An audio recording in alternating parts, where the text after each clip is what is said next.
बाबा हो बाबा, इथला लवकर नको मरू रे. अरे तुनी मरानी वयच काय आहे? अगं तुले मनी लगीन बुंदी खावणी आहे ना, तू पण तू देख नाहीत. इथला लवकर मरीसन कटे जाय रा ना तू. दम माना थोडासा बाबा.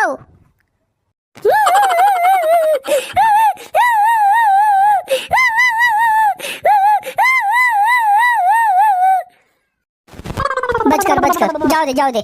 आते काय करशी आते बाबानं वय होई जायले. आते बाबाले मराशिवाय चालावनी. राहू दे. रडू नको. एक दिन रडीले सूत आणि हशी खुशी मा दिन काढ सूत. रडू नको, राहू दे. आव मी येण्यासाठी नाही लढी राहनू. आपलं वावर घर बठ्ठ बाबानं नावर शे. बाबा आपला नावर करा ना, पहिल्यांदाच मरी चालना. मग सही कोण करी? घर वावर आपला नावर कस काय होई?